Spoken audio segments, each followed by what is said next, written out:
నమస్తే. ఇది కథ కాదు జీవితం కార్యక్రమానికి స్వాగతం.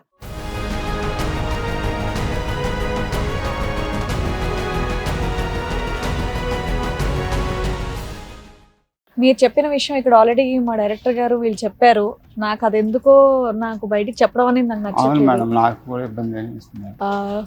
మీరే చెప్పండి, ఇంకా మేడంకి సార్కి చెప్పండి మీ సమస్య ఏంటి అనేది.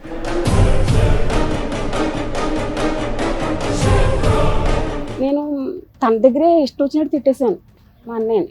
మన ఇంట వంట ఉందా, బయట వాళ్ళతో అంటే పోనీ అనుకోవచ్చు, ఇలా అన్నావు ఎందుకు అనాలి అని ఎంత చెత్తగా తిట్టాలో అంత చెత్తగా తిట్టాను నేను. మీరు మీ అన్నయ్యని తిట్టేశారు ఆ టాపిక్ చెప్పిన వెంటనే. అది తిడితే మళ్ళీ నాకు ఫోన్ చేశాడు ఆఫీస్ నుంచి, మళ్ళీ ఇలాగ చనిపోవాలనుకుంటున్నానని. ఇంకా బతికే ఉన్నాడు కదమ్మా. అక్కడ వాళ్ళు అడగడం, నాకేం సంబంధం లేదు, ఒకవేళ నాకు సంబంధం ఉంటే తెలిస్తే మీరు ఏదైనా చేసుకోండి నన్ను అని చెప్పి నేను ఎస్ఐ గారితో చెప్పడం అన్నీ జరిగిందండి. అప్పుడు వాళ్ళ ఆ అమ్మాయి వాళ్ళ నాన్నగారు కొన్ని విషయాలు నాతో చెప్పడం, మరి అతను ఎలాగ అంటున్నాడని చెప్పి వాళ్ళని అడిగితే అడగడం అన్నీ జరిగినాయి అనుకోండి. ఏం చెప్పాడు వాళ్ళ నాన్న?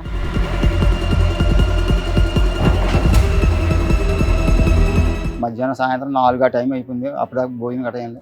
వెళ్ళి ఇలాగా అన్నం కలుపుని తింటున్నానండి, దొడ్డే నుంచి ఎక్కువమంటుంది, మంది తాగేసింది. హిస్టరీ ప్రకారము ఆవిడ ఒకసారి కాదు చాలా సందర్భాల్లో సూసైడ్ అటెంప్ట్, 2 సందర్భాల్లో సూసైడ్ అటెంప్ట్ చేసినట్టు ఉంది. అయితే యాక్చువల్లీ అయితే అండి, మొన్న ఈ గొడవ జరిగింది కదండి, ఇది అయినప్పుడు కొంచెం గొడవ జరిగింది కదా, గొడవ జరిగినప్పుడు కూడా మళ్ళీ సూసైడ్ అటెంప్ట్ చేసిందండి. ఓకే, మళ్ళీ నేను 3సారి.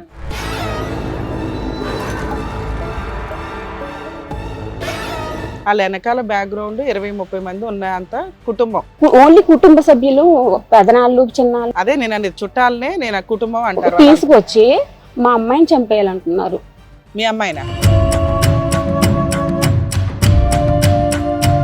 చేస్తుంటే రేపు పొద్దున్న చనిపోయారు అంటే ఆ రోజే మీ అమ్మాయి మీద, మీకు మీ పెద్ద అమ్మాయి మీద, మీ మీద, మీకు అందరి మీద కూడా పోలీస్ కేసు పెట్టి ఎక్కడ బూతులతో రచ్చరచ్చ చేశారు.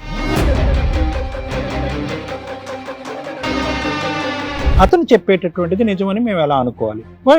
అంటే సహజంగా కదా, ఎందుకంటే మీ సిస్టర్ ఇక్కడ రాలేదు, మీరిద్దరు కూడబలుక్కుని ఆవిడ మీద ఏదో ఖర్చు పెంచుకుని ఇక్కడికి వచ్చి పబ్లిక్గా ఆవిడ పరువు తీయాలని చెప్తున్నారా? ఎందుకు ఇంత పాయిజన్ మీరు సొసైటీలో స్ప్రెడ్ చేసుకుంటూ వెళ్తున్నారు? ఆయనకంటే తెలియట్లా. నీకు ఆల్రెడీ నేను గట్టిగానే చెప్పాను, అమ్మ మీరు కోర్టుకు వెళ్ళి డైవర్స్ కేసు వేయండి, మీ దగ్గర ఎవిడెన్స్ ఉంటే అని. ఎవిడెన్స్ రికార్డు ఉంది అన్నారు. కోర్టుకు వెళ్ళి వేయడానికి మీకు ఏంటి ప్రాబ్లం? మీరు చెప్పిన వెంటనే చెప్పాను, అన్నయ్య ఇలాగ టీవీ అంటున్నారు. షోకి ఎందుకు తీసుకొచ్చావు ఆయనకి? నువ్వు ఒక ఆడదాను కదమ్మా, నీకు పిల్లలు ఉన్నారు కదా, ఏంటి ఎందుకు సపోర్ట్ చేస్తున్నారు మీరు అతన్ని?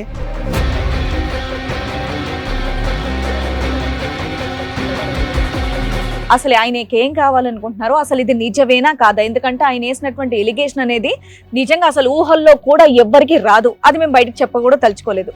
అది ఎంతవరకు నిజం అంటారు, లేదంటే ఆయన నార్మల్ గానే ఉన్నారా?